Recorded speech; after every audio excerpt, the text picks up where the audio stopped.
यदि परिस्थितियां जिम्मेदार होती तो क्लास के 40 बच्चों को एक जैसा होना चाहिए। अरे आप छोड़िए, कितने लोगों के यहाँ पर बच्चे हैं, ऑफिशियल वाले बताना पड़ेगा। हाँ है, एक बात बताइए, क्या आप अपनी संतानों के पालन पोषण में कोई भेदभाव करते हैं?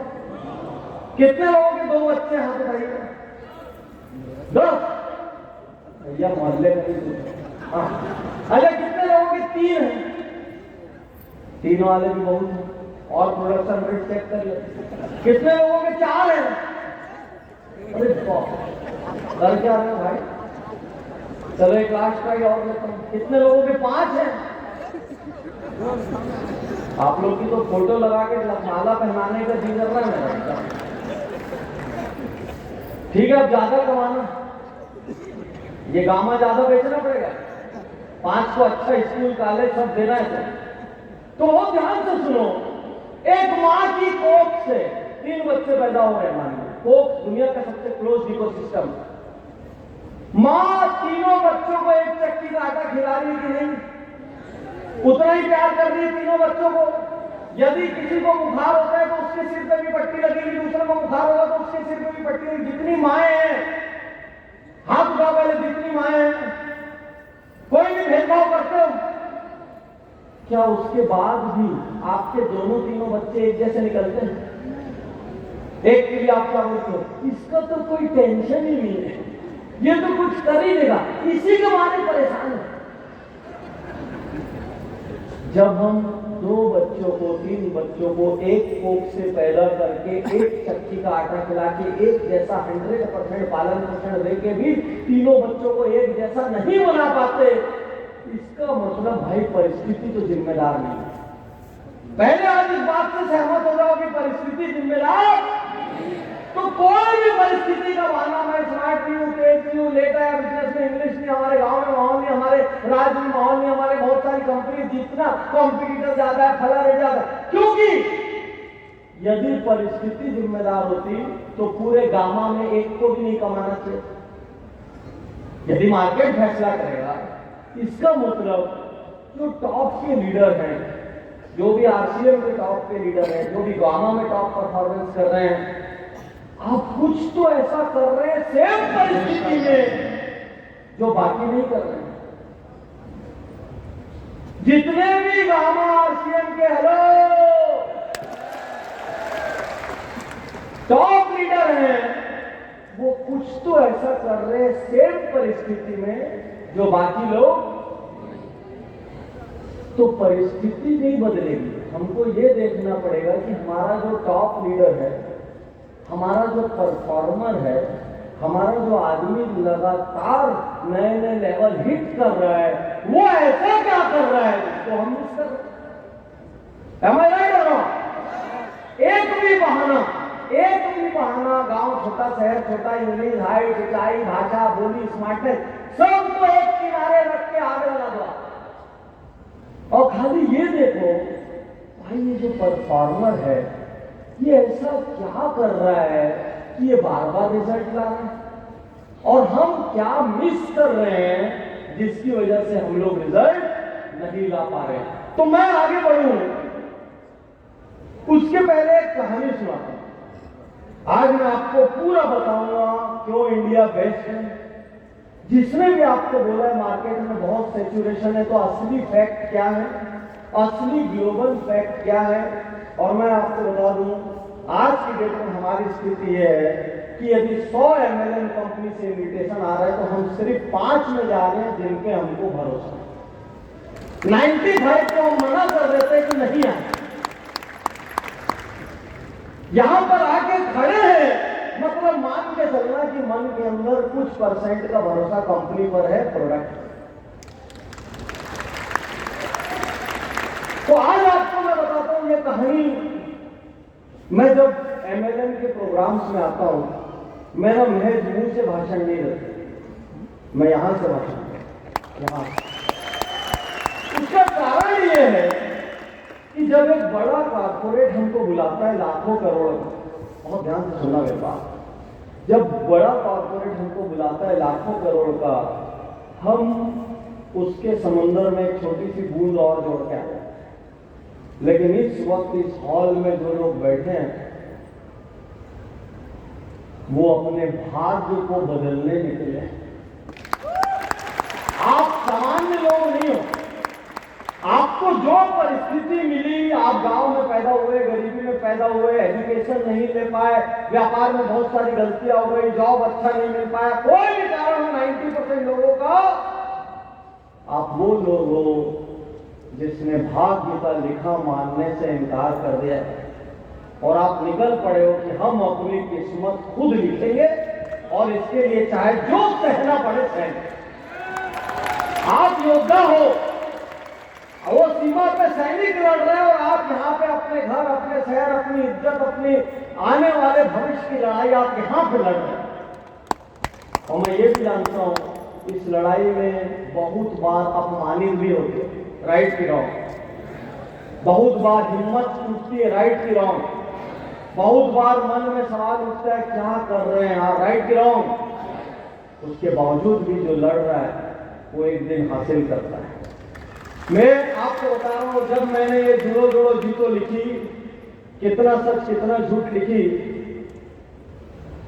मैं एक छोटी सी कहानी सुनाता हूं, फिर तथ्यों का से आपको सच्ची कहानी सुनाता हूं। 2004 में मेरे को एक स्पीच का न्योता है, सच्ची कहानी सुना रहा हूं, किसी बुक का हिस्सा नहीं हो, बाद में अभी एक इंग्लिश बुक लिखी उसका हिस्सा है। एक स्पीच का न्योता है, मध्य प्रदेश के किसी शहर में मैं गया, मेरा स्पीच हुआ। वो सिंपल मोटिवेशनल स्पीच था, एमएलएम का प्रोग्राम, डायरेक्ट सेलिंग का प्रोग्राम नहीं था। उसके बाद काफी लोग बुक बाहर से लेके आ रहे थे, कुछ कुछ उस वक्त एक आध पुस्तक लिख दी थी, कोई फोटो खिंचाने आ रहा था, सेल्फी के लिए आ रहा था, दिस दैट। बंद कर दो ना भाई दोस्त, वो वीडियो बड़ा बंद करो, थोड़ी देर कैमरा बंद कर दो, प्राइवेट कहानी है। तो जितने लोग भी रिकॉर्ड कर रहे हो प्लीज ये कहानी का शेयर मत करना, क्योंकि आप वो व्यक्ति बहुत बड़ा लीडर है देश का, ना कंपनी का नाम नहीं लूंगा ना व्यक्ति का नाम नहीं, ठीक। तो एक युवा वहां पे खड़ा हुआ था, हार्डली 20-22 साल की होगी, और वो लगातार एकटक मेरे को घूरे जा रहा था। अब लोगों की भीड़, ऑटोग्राफ फोटोग्राफ सब हो गए, मैं जाने लगा और अचानक वो मेरे पास आके बोलता है, पाटनी सर मेरे को आपसे कुछ पूछना है, मैं आपको कहानी पे लेके जा रहा हूँ, कहां से शुरुआत। पाटनी सर आपको मेरे को कुछ पूछना है। मैंने बोला भाई मेरा तो यार जाने का टाइम हो गया, तुम आधा पौन घंटे से यहाँ खंबे पे टिक के मेरे को घूरे जा रहे हो, आ जाते इतनी देर। बोले नहीं सर हिम्मत नहीं है। तो मैं बोला मैं नहीं तो जा रहा, मेरी फ्लाइट का वक्त था। तो सामने वाला मेरे से एक लाइन बोलता है कि पाटनी सर यदि आपने मेरा जवाब नहीं दिया या मेरे को रास्ता नहीं मिला तो हो सकता है मैं सुसाइड कर लूं। मैं बोला भाई हम लोग तो जिंदा करने के लिए पैदा हुए, मारने का डिपार्टमेंट हमारा तो है नहीं, और ये आइटम भी एकदम डिफरेंट है, सीधा बोल रहा है सुसाइड कर लो। तो मैंने बोला कि एक काम करो, तुम गाड़ी में आके बैठो और मेरे साथ एयरपोर्ट चलो, एयरपोर्ट पे बात करते हैं। रास्ते तक बात होते रही, बहुत ध्यान से सुनना कहानी। उस युवा ने मेरे से बोला कि सर मेरे पिता की 4 बेटियां थी, और पहले बेटे का एक बहुत माहौल होता था, बेटा बेटा बेटा लोग चाहिए था, तो बेटा हो बेटी हो सब एक बराबर हो गया। तो बोले मेरे पिता ने सिर्फ एक लड़का पैदा करने के लिए 2 बेटियों के बाद रुक जाना था, फिर 3 4 करते रहे, फाइनली मेरा जन्म है। और मेरे पिता खुशी में इतना पागल हो गए कि उसके बाद उन्होंने पूरे आसपास के 10-12 गांव को खाना खिला दिया, पार्टी दे दी, कर्जा लेकर सब कुछ कर दिया। मैंने बोला फिर? बोले उसके बाद मेरे पिता का देहांत हो गया। मैंने बोला फिर? बोले सर मेरे पिता की सब्जी की दुकान थी, सब्जी का बड़ा सा ठेला था, दुकान शॉर्टअप थी।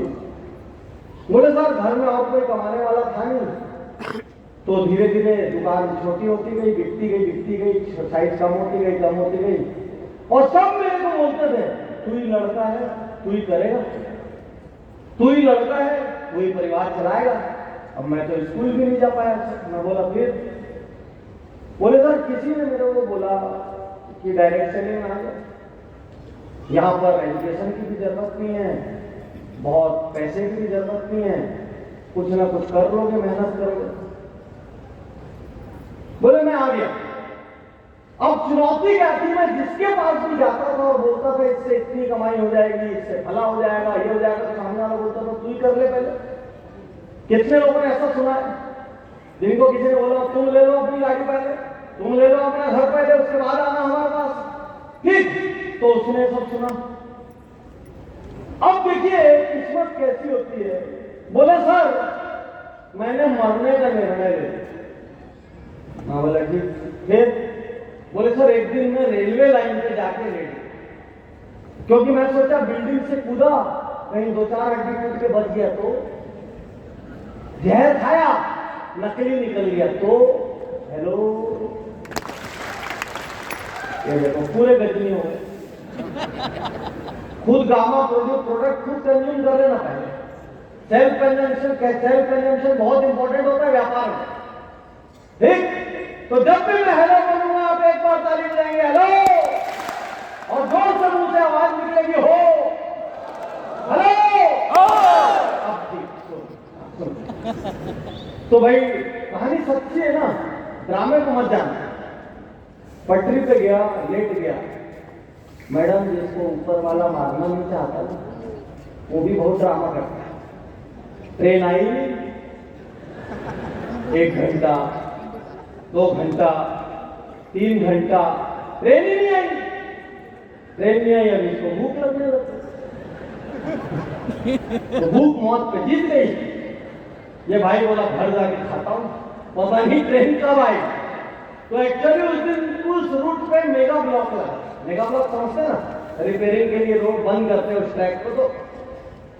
तो घर चला गया, फिर नहीं मरने का आया उसको 4 से महीना। फिर सुनो, ऊपर वाले को उसको मारना नहीं था, उसको चाह रहा था पार्टी ने उसकी कहानी सुनाया आ जाए। तो फिर 2-3 महीने बाद एक दिन ना वो मरने गया। अब की बार ज्यादा प्रिपेयर है, टिफिन लेके गया। तो अगली बार वो टिफिन लेके गया और पता भी लगा के गया कि ट्रेन राइट टाइम है। गया भाई, लेट गया, सोचा आज तो मरूंगा। सच्ची कहानी बता रहा हूं, सच्ची एकदम 100%। लेटा, ट्रेन 45 मिनट बाद आने की थी, इतने में एक पुलिस वाला वहां से राउंड पे निकला। देखा लेटा हुआ है, मुर्गा मिल गया। पहले तो मारा 2-4 डंडा इसको, उसके बाद पकड़ के घर लेके गया। घर में जो थोड़ी बहुत सेविंग थी वो भी चली गई केस को निपटाने। फाइनली इसको समझ आया था मरना भी बहुत कठिन था। मतलब मरना इवन इज नॉट इजी। कई बार आप कूदो नदी में, पता चला 2 गोताखोर बचा लिया, तो उसके बाद और बहुत मार खाओगे आप। अब सुनो, यहां तक हो गई कहानी। फाइनली जो भी एंड हुआ, मेरे को समझ आ गया कि ये बहुत दुखी आत्मा है। मेरे मन में आया इसको कुछ पैसा निकाल के दे देता हूं, हेलो, ठीक? फिर मैं बोला पैसा दे दूंगा तो टेम्परेरी सॉल्यूशन है। मैंने उसको एक सलाह दी और उस सलाह से आज का सेशन शुरू करते हैं। मैंने उसको सिर्फ एक सलाह दी और वो सलाह आज यहां बैठे हुए हर हीरो का जीवन बदल सकती। एक सलाह दी, जो भी सलाह मैंने दी उसको बोल के मैं वो शहर से निकल गया। 5 साल बाद उस शहर में मैं वापस पहुंचा। मैं उस आदमी को भूल चुका। एयरपोर्ट पे लेने मेरे को एक कार आई। उस जमाने में होंडा सिटी थोड़ी महंगी मानी जाती थी। होंडा सिटी आई व्हाइट कलर की, चमचमाती हुई। उसमें एक ड्राइवर था वर्दी में और एक लड़का था, मतलब मिडिल एज। वो आया, उसने मेरे को बिठाया और उसने मेरे को बोला पाटनी साहब, हॉल में प्रोग्राम में 1 घंटा देर है, आप मेरे घर में 1 कप चाय पिएंगे? मैं बोला ठीक है भाई, पी लेंगे। मैं घर गया, सुनो एक कहानी और लेसन। मैं घर गया और वो दिन मैं मरते मरते बचा। घर के अंदर पैर रखा और रुक गया। सामने मेरी फोटो लगी और उस फोटो में माला चढ़ी।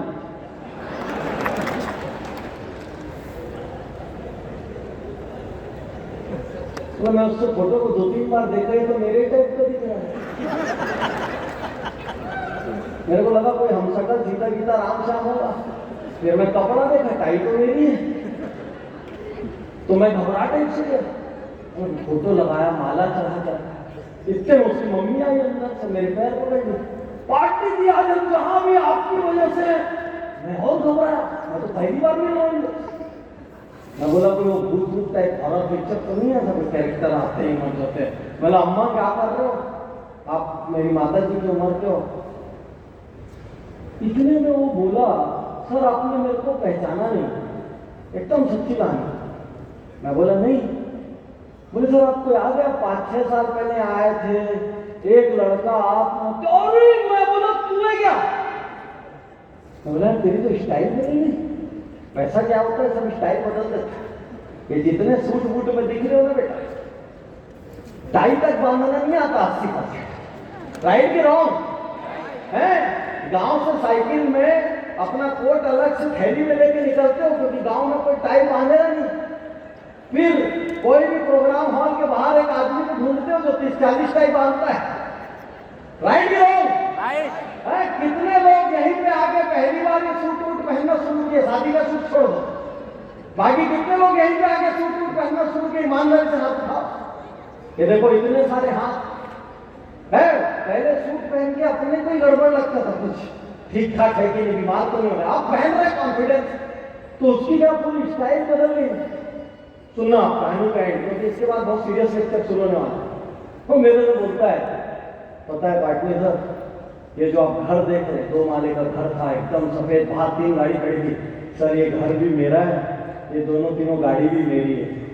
और बोले सर जो आपने बोला था मैंने वही किया। सर मेरे को आदमी पहचान लिया, मेरे को ये कैसे याद आएगा कि मैं क्या बोला। बात तो समझ रहा, तो भूल लिया। अब मैं उसको ये कैसे बता दूं कि मेरे को याद ही नहीं कि मैं क्या बोला। तो मैं उसको बोला अच्छा जो मैंने बताया तुमने वही किया। हाँ सर। मैं बोला बताओ क्या क्या। साथ सुना कहानी को यही कट शॉर्ट करते।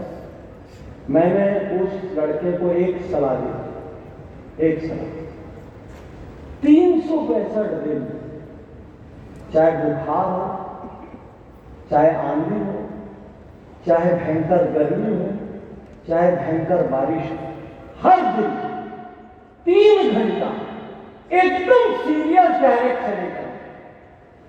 3 घंटा जिसमें कोई एक्सक्यूज नहीं है, कोई टाइम पास नहीं है। 3 घंटा तुम दुनिया के सबसे सीरियस प्रोफेशनल की तरह व्यापार करना। जिस दिन इतनी कमाई होने लग जाए कि अब मेरे को जो नौकरी में छोटा मोटा करना उसकी जरूरत नहीं है, उस दिन उस 3 घंटे को फुल डे कर देना। लेकिन याद रखना 4 डिग्री बुखार भी होगा ना तो अगले दिन 6 घंटा करना, लेकिन 3 घंटा पर डे सीरियस नेटवर्किंग होनी चाहिए। बोले सर मैं बीमार था, मौसम खराब था, चाहे कुछ भी हुआ था, मैं हर दिन निकलता, हर दिन में प्लान शो करता। जब मेरे को लगता था मैं असफल ज्यादा हुआ हूं तो कोई सक्सेसफुल अपलाइन के पास जाता, वहां पर सरेंडर हो जाता, उसके साथ घूमता, उससे समझता तो ऐसा क्या करता है। सर 3-4 महीने में सर मेरे को इनकम आनी शुरू हो गई। सर 1.5 साल में मेरे पास बाइक आ गई। सर 3 साल में मेरे पास कार आ गई। और सर मेरे को समझ आया जिस दिन मेरी कार आई ना वो सड़क पे नहीं चलती थी। जितने लोग मेरे को नहीं बोले थे ना सर वो सबकी छाती पे चला करती।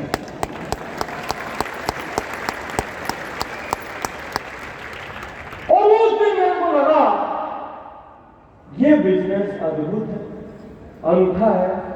इससे कम लागत में इतना बड़ा व्यापार, इतनी बड़ी अपॉर्चुनिटी, इतनी बड़ी संभावना किसी दूसरी जगह नहीं। एक पान ठेले में भी इससे 100 गुना ज्यादा खर्च लगता है। एक पान ठेला खोलने में भी इससे 100 गुना ज्यादा खर्च लगता है।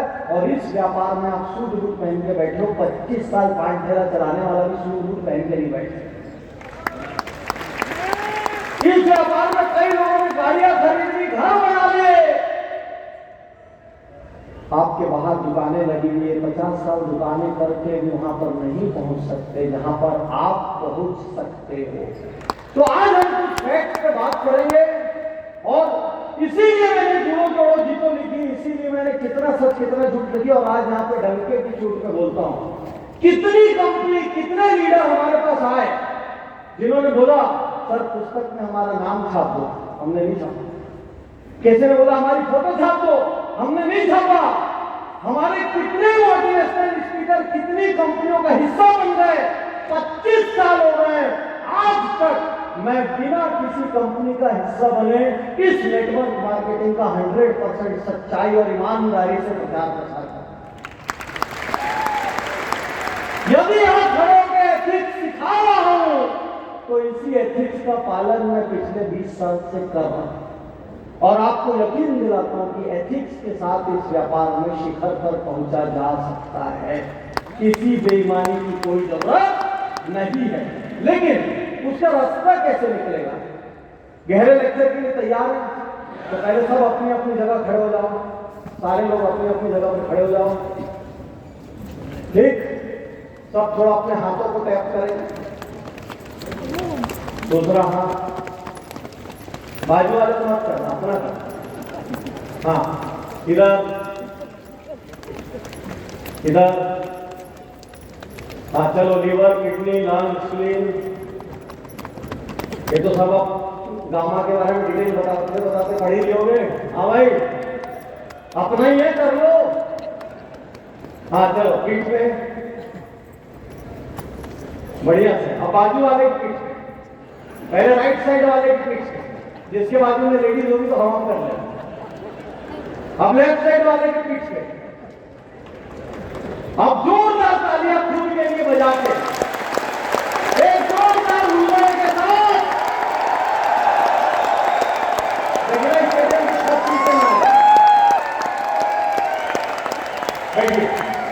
कुछ गहरी बात करते हैं। आंखें बंद करेंगे, 5 गहरी सांस लेंगे, आधा किलो मुस्कुराहट के साथ। आंखें बंद, दोनों पैर जमीन पे, पीठ सीधी। ये देखो, ये भाई साहब इसमें भी वीडियो बनाने वाले, अपनी आंख बंद कर लो राजा, अपना ही बिजनेस मिलता है। हाँ, मुस्कुराओ, पहले मुस्कुराओ, अभी मुस्कुराहट पे जीएसटी नहीं है। हाँ, 5 गहरी सांस, आधा किलो मुस्कुराना है कम से कम।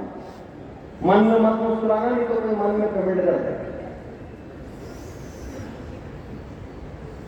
अच्छा, जिसकी मुंह दाढ़ी हो 5-10% एक्स्ट्रा मुस्कुराएगा। बढ़िया से मुस्कुराओ यार, बाहर आना चाहिए मुंह से, आधा साइनिंग तो मुस्कुराहट में हो जाती है। प्रोडक्ट तो बहुत बाद में खाता है आदमी। हाँ चलो, गहरे चलते हैं। Now you are settle down. Deep learning के लिए सुनिए, किसी भी एमएलएम बिजनेस में, आपकी कंपनी में, गांवों में 3 चीजें सबसे जरूरी है। पहली चीज, राइट मार्केट। बहुत ध्यान से समझना, यदि किसी जगह ठंड नहीं पड़ती, मैं वहां जाके गर्म कपड़े बेचूंगा तो कोई फायदा है? ठीक, कोई फायदा नहीं है। किसी जगह सी बीच ही नहीं है और वहां पे जाकर मैं पूरे मछली पालन की चीजें बेचते रहूं या सी में स्पोर्ट्स की इक्विपमेंट बेचते रहूं, कोई फायदा नहीं है। हर चीज की एक मंडी होती है, हर चीज का एक बाजार होता है। क्यों आप राइट मार्केट में हैं, मैं आने वाली कुछ स्लाइडों में आपको बताऊंगा। सेकेंड चीज, राइट प्रोडक्ट। क्यों आपका प्रोडक्ट राइट है, ये मैं आने वाली कुछ स्लाइड में बताऊंगा। और राइट एटीट्यूड। इस व्यापार में सफल होने के लिए आपको क्या करना चाहिए, ये मैं आज बताऊंगा। 3 हिस्सों पे हम बात करें। बहुत सारे तथ्य आएंगे, तथ्यों के लिए आप तैयार हो जाना। तो यहां पर इसको ऐसे समझते हैं, भारत डायरेक्ट सेलिंग के लिए सबसे अच्छे देशों में से एक बात बहुत आसानी से समझ लो। डायरेक्ट सेलिंग में केवल 2 प्रकार के लोग सफल होते हैं। पहले वो जिनकी आय कम है और जिनकी जरूरतें उनकी आय से ज्यादा है। जितने भी ऐसे लोग हैं अपना हाथ उठाओ, जिनकी आय कम है लेकिन परिवार की जरूरतें आय से ज्यादा है। घर बनाना है, अपनी गाड़ी खरीदनी है, बच्चों का एजुकेशन बाकी है, उसकी व्यवस्था करनी है। सेकेंड, एक ये लोग सफल होते हैं। सेकेंड डायरेक्ट सेलिंग में वो लोग सफल होते हैं जिनकी आय ठीक ठाक है लेकिन उनके सपने जो है ना, उनकी आय की तुलना में बहुत बड़े हैं और वो वर्तमान जो काम कर रहे हैं वहां से पूरे नहीं हो सकते। आय ठीक है, सपने आय की तुलना में बहुत बड़े। जितने भी ऐसे लोग हैं वो अपना हाथ उठा दें। देखो भाई, यदि आपकी आय ठीक है, बढ़िया है, सपने छोटे हैं, तो ये व्यापार में मत आओ। इस व्यापार के लिए अंदर कोई ना कोई भूख होना आवश्यक है। बिना भूख का आदमी इस व्यापार में सरवाइव नहीं कर सकता। एकदम कड़वी बातें करूंगा, मेरी तो पुस्तक का नाम ही कितना सच कितना झूठ है, पावर थिंकिंग है, सब बातें ही उसमें स्पष्ट की गई है, किसी को भला लगे चाहे बुरा, लेकिन एंड में आज आपके अंदर एक चिंगारी लगे। यदि कोई भी सोचता है कि मैं जाऊंगा और मेरे बिना मेहनत किए मेरा अपलाइन या मेरा साथ वाला मेरे व्यापार को बड़ा कर देगा, आप भ्रम में, ऐसा नहीं होता। अल्टीमेटली चेक किसके पास आएगा? खुद के पास। उसका उपयोग कौन करेगा? खुद करोगे, मैं करूंगा, तो फिर कोई दूसरा मेरा व्यापार क्यों बड़ा करेगा?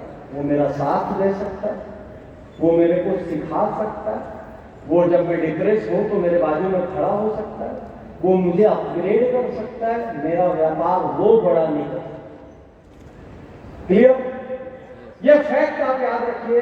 तो यदि किसी दूसरे के भरोसे आए हैं, यदि मेहनत करने की इच्छा नहीं है, यदि जरा ही कोई कुछ बोलता है और आप डिप्रेस में हो जाते हैं, आपका दिल बहुत दुखी हो जाता है, आपकी जरूरत भी नहीं है, भूख भी नहीं है, तो भाई ये पिकनिक मनाने की जगह नहीं,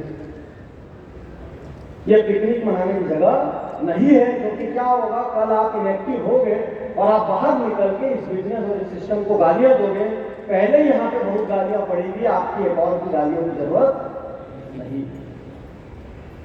और साथ में यह भी उतना ही बड़ा तथ्य है कि इस बिजनेस से कम लागत में इतनी अपॉर्चुनिटी आप दुनिया के कोई व्यापार में ढूंढ के दिखा दो, मैं हाथ जोड़ के आपको सलाम करूं, है ही नहीं।